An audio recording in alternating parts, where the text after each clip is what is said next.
que vous allez bien. Je vous retrouve aujourd'hui dans une nouvelle vidéo. Ce sera la dernière vidéo de l'année. Donc quand je vais poster, ce sera le jeudi 28 décembre. Donc la semaine prochaine, mardi, je pars à La Baule. Donc je vous filmerai quelques moments à La Baule pour terminer le vlog. Parce que cette vidéo, comme le nom l'indique, ce sont mes résolutions et mes objectifs pour 2024, mais du coup je me suis dit que juste vous parler comme ça pouvait être barbant. Donc j'ai envie d'inclure aussi un mini vlog pour terminer l'année. Et ensuite je vais commencer la nouvelle année à Paris. Donc ça va être trop cool, je vous filmerai bien sûr tout ça pour commencer l'année. Et du coup pour vous parler de mes résolutions, même si des fois on fait des résolutions, même moi je ne les tiens pas toutes, cette année j'en ai réussi à en tenir pas mal. Et pour l'année 2024, je les ai écrits et je veux vraiment les tenir. Donc j'ai ce petit carnet qui est comme ça à clip que j'ai acheté chez Muy Mucho. Donc vous avez une partie pour faire votre to-do, une partie weekly task de toutes vos tâches et une partie, bon ça j'enlève parce que c'est des chiffres pour ma marque, donc vous n'avez pas besoin de les voir. Et donc on a une partie notes et du coup là dans la to-do j'ai écrit les résolutions, mais déjà il faut que absolument j'aille m'acheter un planner pour 2024 parce que je note toujours tous mes rendez-vous, toutes les choses des principales que je dois faire. Après j'ai un planning sur l'ordinateur, sur Excel, concernant la marque Marine, pour savoir au niveau des deadlines, quand est-ce que je dois valider, quand est-ce que je dois envoyer des propositions.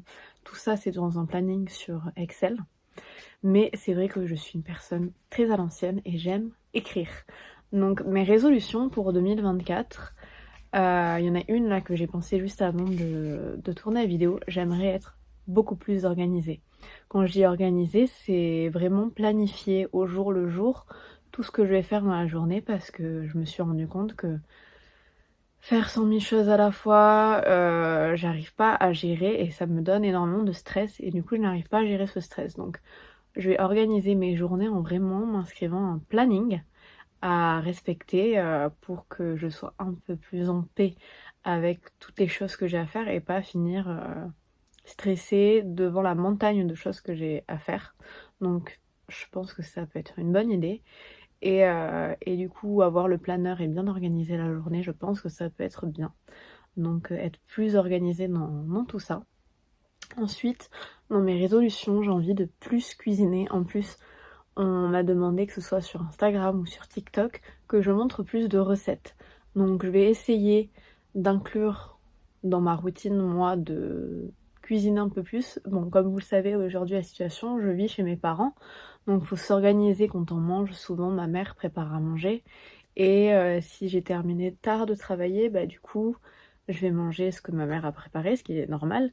Mais moi j'aime me faire à manger moi-même, cuisiner des petits plats, apprendre à cuisiner des nouvelles recettes.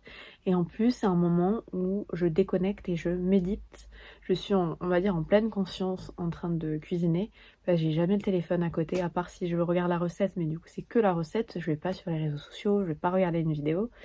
Et je peux mettre de la musique, mais des fois j'aime vraiment être dans le calme.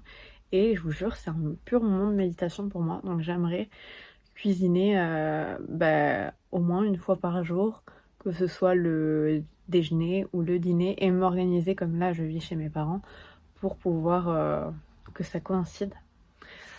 Ensuite, dans mes résolutions, c'est quelque chose que j'ai commencé déjà à mettre en place, mais des fois j'ai du mal à le faire. Donc là, après cette vidéo, je vais essayer de le faire, de méditer vraiment tous les jours. Dans un livre que je vous avais partagé, il disait de méditer 15 minutes le matin et 15 minutes le soir, mais j'arrivais pas à faire les deux méditations et je trouve ça trop. Donc je vais essayer d'en faire une, que ce soit du coup le matin ou le soir, d'en inscrire dans ma routine que je vous ai parlé juste avant. Vraiment rester rigide au niveau de cette partie, parce que je pense que c'est hyper bénéfique. Et je sais pas si vous êtes comme moi, vous avez des problèmes pour vous endormir ou la nuit, pour dormir, si vous vous réveillez. Moi souvent j'ai un trop plein de pensées et la méditation c'est vrai que ça aide à calmer tout ça. Ensuite, ce que je me suis mis, c'est vrai, j'aimerais me cultiver davantage. Donc, bon, je vais essayer de vite terminer parce que je n'ai plus de place comme toujours. Donc, je disais me cultiver, d'aller visiter des endroits historiques, des musées une fois par mois, essayer de regarder un documentaire une fois par semaine, lire des livres qui apportent de la connaissance sur la culture, sur l'histoire. Donc ça, c'est vraiment quelque chose qui me tient à cœur parce que j'adore en plus, mais je trouve pas le temps. Donc je vais essayer de trouver le temps de faire ça. Et ensuite, dans mes résolutions, passer plus de moments dans la nature pour me reconnecter à moi et faire une pause dans la journée. Donc en allant dans un parc, en allant dans une forêt, vraiment dans des endroits de verdure pour se ressourcer. Et ensuite, la dernière résolution, essayer de nouvelles activités au moins une fois par mois. Donc voilà mes résolutions qui sont plus des résolutions pour le mieux-être et pour s'évader, pour apprendre et pour se reconnecter à soi, j'ai envie de dire. Donc je vous dirais si le premier mois j'arrive à les tenir, ça serait drôle de faire une vidéo un petit peu récap pour voir si j'ai tenu ces premières résolutions. Et peut-être que j'en aurai d'autres qui viendront vers la fin de l'année, des résolutions. Mais je trouve que c'est déjà pas mal. Donc dites-moi en commentaire, vous, si vous avez vos résolutions pour l'année 2024, pour voir si vous êtes sur ce même état d'esprit, si vous avez d'autres résolutions plus terre à terre. Dites-moi en commentaire, ça m'intéresse. Et je vous laisse du coup avec la partie vlog, où je vous ferai du coup comme d'habitude, hein, le vlog classique où je vous montre un petit peu mon quotidien et ce que je fais.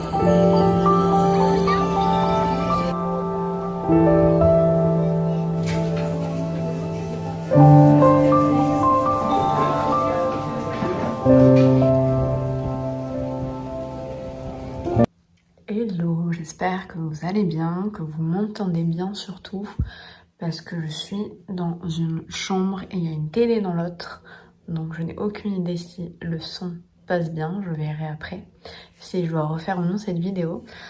Là, il y a mon chat derrière. Donc comme vous l'avez vu, je suis à la bolle, je pars dans 2 jours à Paris avec ma pote Marine.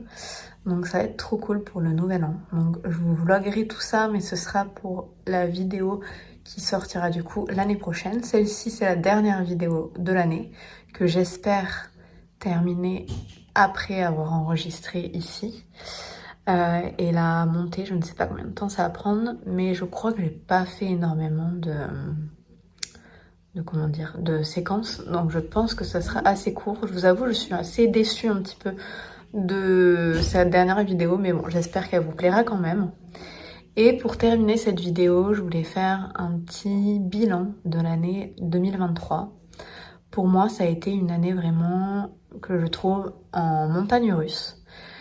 Il y avait beaucoup de hauts, beaucoup de bas, des moments de doute, des moments où j'avais envie de tout arrêter, des moments où, que ce soit sur Instagram ou sur TikTok, mon contenu montait de ouf, ça marchait, genre pendant une semaine, des fois un mois, et après, plus rien. Donc c'est toujours un peu comme ça, c'est un peu relou, mais ça me motive pour continuer et me dire que tout est possible. Donc cette année, mon bilan, c'est de me dire que même quand ça va pas, tout est possible, tout est réalisable. Et il faut juste tenir et rester consistant. On dit consistant, constant dans ce qu'on fait. Et surtout, cette année 2023, ça m'a appris à me méfier beaucoup des gens. J'ai appris de certaines relations avec des personnes que elles étaient beaucoup plus négatives pour moi. Et depuis que j'ai un peu coupé les ponts avec ces gens-là et que je me suis recentrée au contraire sur moi, je me sens mieux. Et du coup, dans cette année, j'ai commencé à, que ce soit le sport ou l'alimentation, à avoir quelque chose d'équilibré, garder mes plaisirs, mais en même temps faire du sport, aller marcher, faire de la méditation dès que j'en ai l'occasion pour équilibrer et me sentir mieux dans mon corps. Donc voilà un petit peu mon bilan de l'année 2023. Sur mon plan professionnel, donc on va dire tout ce que j'ai dit, c'est un peu le plan pro. Et le plan perso, c'est un peu plus prendre du temps pour moi. C'est ce que j'ai fait durant toute cette année. Ce que je compte bien continuer en 2024 et essayer de m'ouvrir un petit peu plus aux autres parce que j'ai tendance à cette année, je me suis pas mal introvertie, bon ça m'a fait du bien, mais d'être trop toute seule tout le temps, on a besoin des autres, on a besoin d'échanger, de parler. Et donc en 2024, je compte bien prendre du temps pour moi, mais prendre du temps à partager avec les autres aussi parce que c'est hyper important. Donc voilà, je vous laisse avec ces derniers mots et je vous souhaite une belle année du coup et je vous retrouve l'année prochaine pour un nouveau vlog et je compte bien l'année prochaine me mettre à fond sur YouTube, faire des vidéos beaucoup plus travaillées parce que je les fais un petit peu au feeling toujours mes vidéos, mais l'année prochaine je compte bien organiser mieux tout ça, comme je vous l'ai dit dans mes résolutions, l'organisation. Donc voilà, je vous laisse avec cette fin de vlog.